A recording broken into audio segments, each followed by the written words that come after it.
Sekian nih. Kamu nanya.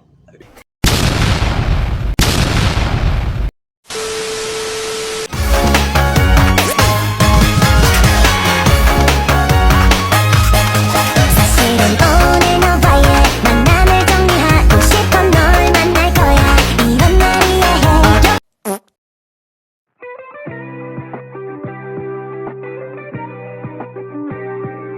Assalamualaikum warahmatullahi wabarakatuh. Di sini kami dari kelompok 2 dan di sini kami akan bahas tentang ragam transfer belajar. Sebelum mengetahui apa saja ragam transfer belajar, di sini kita harus mengetahui terlebih dahulu apa itu transfer belajar. Nah, kata transfer belajar di sini terdiri dari dua kata, yaitu kata transfer dan belajar.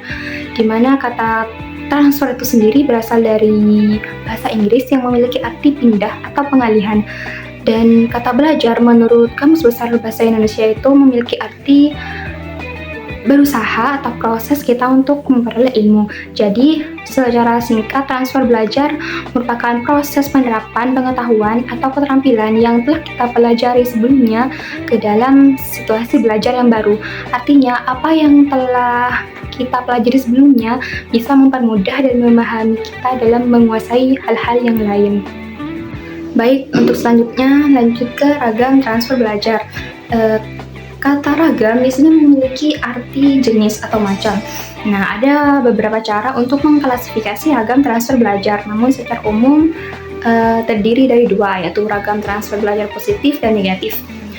Untuk ragam transfer belajar positif merupakan suatu keadaan di mana ketika pengetahuan atau keterampilan yang telah kita pelajari sebelumnya itu dapat membantu atau memperkuat pembelajaran dalam situasi lain. Contohnya, jika kita sudah terbiasa berbicara di depan kelas atau dalam kelompok yang kecil, maka keterampilan tersebut bisa membantu kalian dalam situasi yang lebih besar seperti berbicara di seminar atau berbicara di dalam rapat. Kemudian yang kedua ada transfer belajar negatif, adalah di mana ketika pengetahuan atau keterampilan yang sudah kita pelajari sebelumnya justru menghambat atau membingungkan proses belajar di situasi yang baru. Contohnya, seseorang yang terbiasa menggunakan aplikasi Android mungkin akan kebingungan saat pertama kali menggunakan iPhone, dikarenakan banyak fitur dan tata letak yang berbeda, sehingga kebiasaan menggunakan Android justru menghambat adaptasinya dengan sistem operasi baru yang ada di iPhone. Nah, selain kedua jenis utama tersebut, transfer belajar juga dapat dikategorikan berdasarkan tingkat kesamaan antara situasi belajar sebelumnya dengan situasi belajar yang baru. Itu dibedakan menjadi dua, yaitu transfer vertikal dan transfer lateral. Di mana transfer vertikal merupakan keadaan ketika seseorang itu menggunakan pengetahuan atau keterampilan yang sudah dipelajari sebelumnya itu untuk belajar hal yang lebih sulit. Contohnya, jika seorang siswa itu telah belajar cara memahami penjumlahan dan pengurangan di kelas 2 SD, maka siswa tersebut akan lebih mudah belajar perkalian ketika masuk ke kelas 3, karena pengetahuan dasar tentang penjumlahan dan pengurangan itu membantu dia memahami perkalian, karena sejatinya perkalian itu adalah pengulangan dari penjumlahan. Dua, yakni transfer lateral, adalah keadaan ketika seseorang menggunakan pengetahuan atau keterampilan yang sudah dipelajari sebelumnya untuk hal-hal lain yang setara atau sejenis tanpa mengubah tingkat kesulitannya. Contohnya, seseorang yang sudah mahir menggunakan perangkat lunak pengolah kata seperti MS Word, maka orang tersebut dapat dengan mudah beradaptasi saat menggunakan aplikasi pengolah kata lain seperti Google Docs. Jadi meskipun platformnya itu berbeda, namun keterampilan dasar dalam mengetik dan menyusun teks tetap dapat diterapkan. Jadi transfer belajar lateral di sini tingkat kesulitannya itu masih sama atau sederajat. Nah, untuk selanjutnya itu ada transfer belajar positif. Ini terjadi ketika pengetahuan atau keterampilan yang dipelajari di dalam suatu konteks itu dapat membantu atau memperbaiki kinerja dalam konteks lain. Nah, di sini ada beberapa faktor. Yang pertama karena kemiripan situasi. Jika kondisi belajar dan kondisi saat menerapkan pengetahuan itu mirip, maka lebih mudah bagi seseorang untuk menerapkan apa yang dipelajarinya.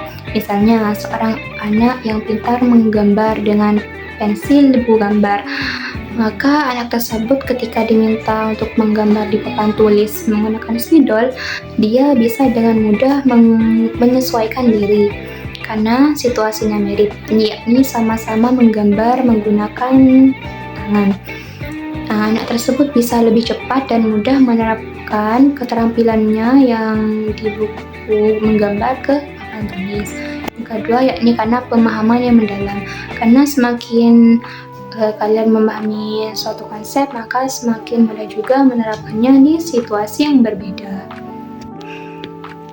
Yang ketiga, yakni praktik dan pengulangan, di mana semakin sering kita latihan atau mengulangi sesuatu, maka semakin kuat pula ingatan dan keterampilan yang dimiliki. Jadi saat ada di situasi baru, kita akan lebih mudah dalam mengingat dan mengaplikasikan apa yang sudah dipelajari sebelumnya. Kemudian yang keempat, ada motivasi dan sikap.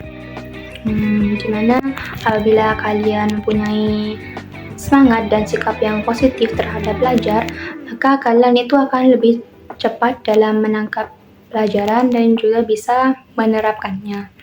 Kemudian yang terakhir itu ada feedback dan evaluasi. Ini seperti peta jalan.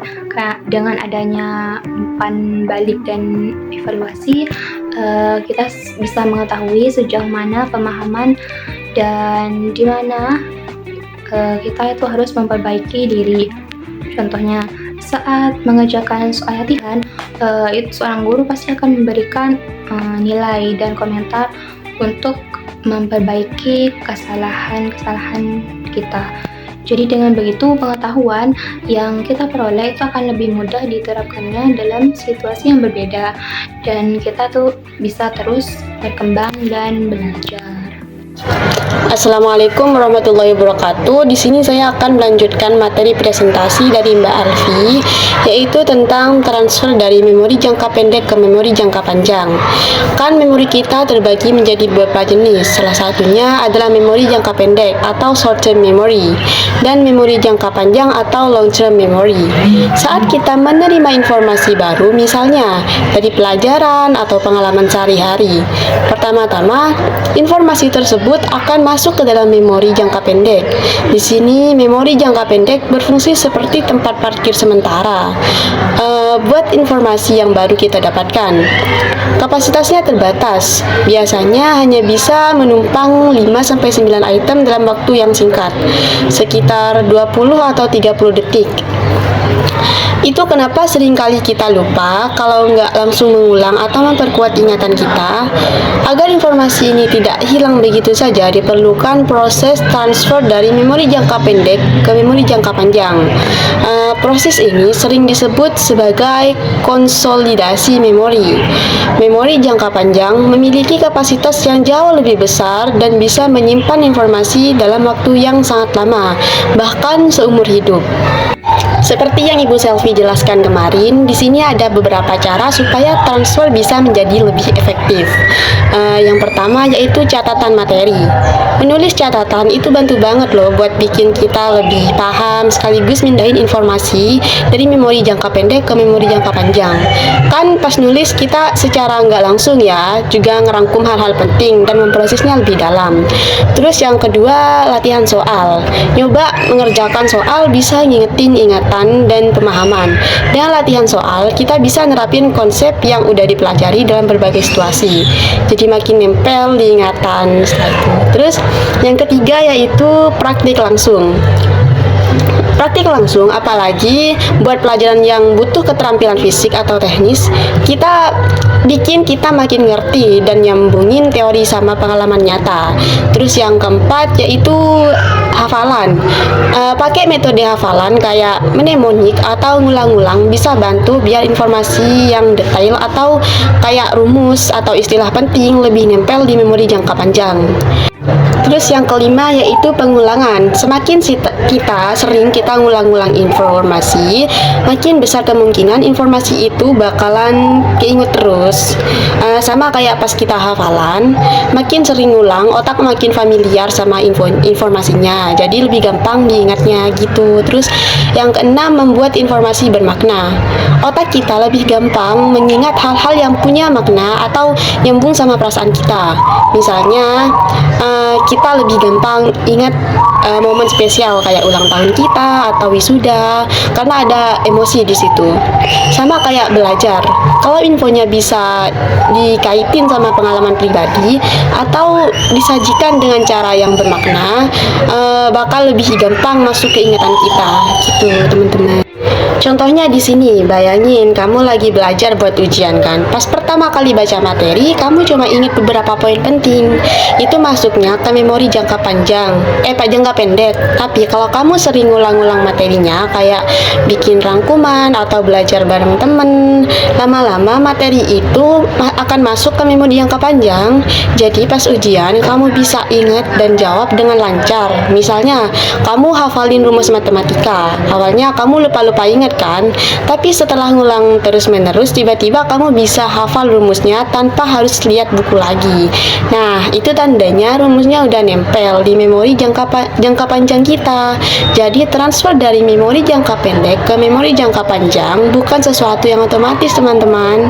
Ada proses yang terlibat, dan kalau nggak dilakukan dengan baik, atau misalnya dengan kurangnya pengulangan atau tidur, informasi yang tadinya cuma sebentar di memori jangka pendek kita bisa hilang sebelum masuk ke jangka panjang gitu. Terus yang terakhir yaitu lupa dan kejenuhan belajar. Lupa adalah fenomena alami yang sering terjadi pada manusia. Ada banyak alasan kenapa kita bisa lupa. Salah satu alasan utama adalah gagalnya informasi untuk masuk ke memori jangka panjang atau hilangnya akses ke informasi yang sudah ada di sana. Berikut beberapa faktor penyebab lupa. Yang pertama yaitu kurangnya pengulangan. Seperti tadi yang saya bilang tadi di atas, jika kita tidak mengulang informasi, maka kemungkinan besar informasi itu akan hilang dari memori jangka pendek tanpa pernah masuk ke memori jangka panjang. Ini bisa dijelaskan dengan teori Dekai atau kemerosotan yang menyatakan bahwa ingatan memudar seiring berjalannya waktu jika tidak diaktifkan kembali. Terus yang kedua yaitu interferensi. Ada dua jenis interferensi, yaitu yang bisa menyebabkan lupa. Yang pertama yaitu proaktif atau informasi lama mengganggu kemampuan untuk mengingat informasi baru, dan reaktif, informasi baru mengganggu ingatan terhadap informasi lama. Misalnya, kalau kamu baru saja belajar materi baru, materi lama bisa lebih sulit diingat karena tergantikan oleh yang baru. Gitu. Terus yang ketiga, kejenuhan belajar atau overlearning. Ini terjadi ketika kita terus-menerus belajar tanpa memberi jeda atau istirahat. Otak kita kan punya batas kapasitas untuk menyerap informasi dalam satu waktu ya. Kalau kita memaksakan diri untuk belajar terus-menerus tanpa istirahat, informasi yang kita pelajari bisa jadi tidak efektif tersimpan, bahkan bisa hilang karena otak sudah terlalu lelah. Kejenuhan bisa menyebabkan berkurangnya konsentrasi dan kemampuan mengingat. Terus yang terakhir yaitu kondisi emosional dan stres. Stres dan kecemasan yang berlebihan bisa mempengaruhi kemampuan kita untuk mengingat informasi. Saat kita terlalu stres, hormon kortisol meningkat yang bisa mengganggu fungsi memori. Sebaliknya, jika suasana hati yang stabil dan tenang lebih memungkinkan untuk informasi tersimpan dengan baik. Terus di sini ada beberapa cara mengatasi kejenuhan belajar. Yang pertama yaitu belajar dengan teknik interval. Teknik belajar interval seperti metode Pomodoro atau belajar 25 menit, istirahat 5 menit. Membantu otak tetap segar dan tidak terlalu jenuh. Terus yang kedua, dengan belajar dengan mengubah variasi. Mengubah topik atau metode belajar bisa membantu mencegah kejenuhan. Terus yang ketiga, ini yang paling penting. Olahraga ringan dan istirahat yang cukup. Aktivitas fisik bisa membantu menghilangkan stres dan meningkatkan fokus. Misalnya ya, kamu belajar buat ujian lagi 8 jam non-stop tanpa istirahat. Awalnya masih semangat, tapi makin lama otak jadi capek. Informasi yang kamu pelajari mulai nggak masuk, malah bikin kamu makin bingung. Akhirnya pas besoknya mau ulang lagi, kamu lupa semua yang udah dipelajari karena kejenuhan. Ini tanda kalau otak kamu butuh jeda. Atau contoh lain, kamu udah belajar materi sejarah minggu lalu, tapi pas belajar materi baru minggu ini, kamu jadi lupa lagi sama materi lama karena materi yang baru tadi ganggu ingatan kamu. Itu yang namanya interferensi gitu. Jadi kesimpulannya, yang pertama itu ingatan kita itu butuh proses supaya bisa bertahan lama. Informasi yang masuk ke otak awalnya kan cuma disimpan sebentar ya di memori jangka pendek. Tapi kalau kita sering mengulang, dikaitin sama hal yang kita udah tahu atau diberi konteks yang bermakna, informasi itu bisa pindah ke memori jangka panjang. Jadi kita bisa ingat lebih lama. Nah, kesimpulan yang kedua, kalau kita belajar terus-menerus tanpa jeda, otak bisa jenuh dan malah bikin ingatan gampang lupa. Ditambah lagi, kalau ada informasi baru yang numpuk, bisa aja ganggu ingatan lama. Solusinya, belajar dengan istirahat yang cukup, pakai teknik yang efektif kayak interval belajar, dan jaga mood serta stres biar otak bisa bekerja maksimal. Intinya, belajar itu nggak perlu dipaksain ya teman-teman. Yang penting pintar ngatur ritmenya biar nggak gampang lupa gitu. Oke, mungkin hanya ini yang dapat saya sampaikan. Kurang lebihnya mohon maaf. Wassalamualaikum warahmatullahi wabarakatuh.